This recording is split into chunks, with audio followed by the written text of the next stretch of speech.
In the spring of 1983, a 27-year-old Steve Jobs sat across from the president of PepsiCo and asked him a question that would relocate the center of his life. Do you want to spend the rest of your life selling sugared water to children, or do you want a chance to change the world? John Sculley was 38 years old and the youngest president in PepsiCo's history. He had weaponized the Pepsi Challenge to make the most dominant brand on Earth look like it was playing defense. He was a man who understood markets with mechanical precision, sitting in a position of absolute professional stability. When you face a pivot that could rewrite your entire history, a standard list of pros and cons is insufficient. Comparing a guaranteed executive salary against a California commute doesn't address the gravity of what is being offered. To calculate this level of risk, you must strip away the variables of money and title. You need to look past the surface metrics to see if the move aligns with what you are actually for. Navigating a career leap of this scale requires a high-level framework for decision-making.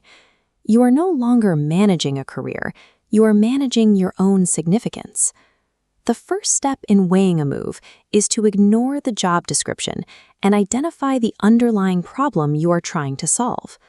Highly capable people rarely move for a new title. They move for significance and consequence. The scale here measures your current mastery against the actual weight of your work. Most executives stay in roles long after their expertise has peaked, leaving them with an unmet hunger for work that genuinely matters. Sculley had spent 18 years becoming an expert at selling soda. He was excellent at it, but that excellence was pointed at a market, not a mission. When the weight of potential impact drops onto the scale, it exposes the cost of being excellent at the wrong thing. A calculated risk identifies where your capabilities are pointed. It acknowledges that if your current role cannot offer consequence, no amount of success will satisfy that hunger. Realizing you're in the wrong role usually leads to intense psychological friction. To navigate this, you have to sort your internal resistance into two distinct categories. The first category is the fear of change. This is a protective, anxious response. It argues for the adequacy of your current arrangement simply because the roles are known and the future is predictable. The second is the wisdom of caution. This is analytical and cool. It identifies genuine data gaps, uncertain supply chains, or the lack of an organizational structure. It doesn't want to retreat, it wants more information. Pause the video here, list 3 of your own career hesitations, and force them into these 2 buckets.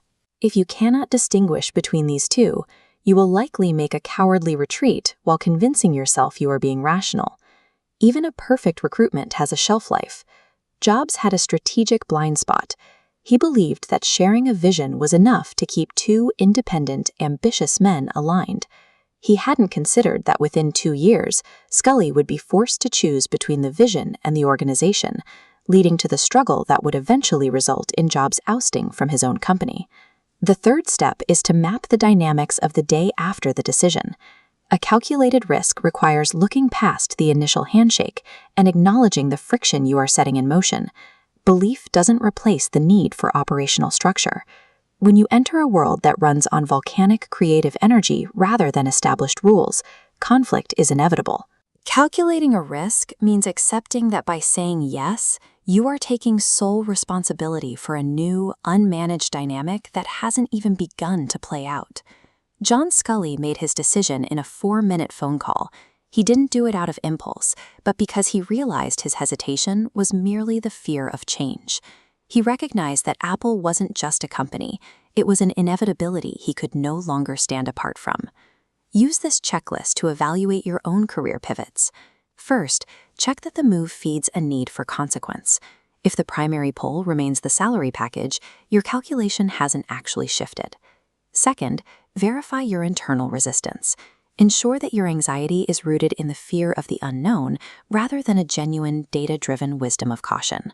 Third, accept the unmanaged dynamic. You must be prepared to fix the operational friction that your arrival will inevitably create. If you can check these 3 boxes, the logic is sound. The rest is mathematically calculated. All that is left is the nerve to make the call.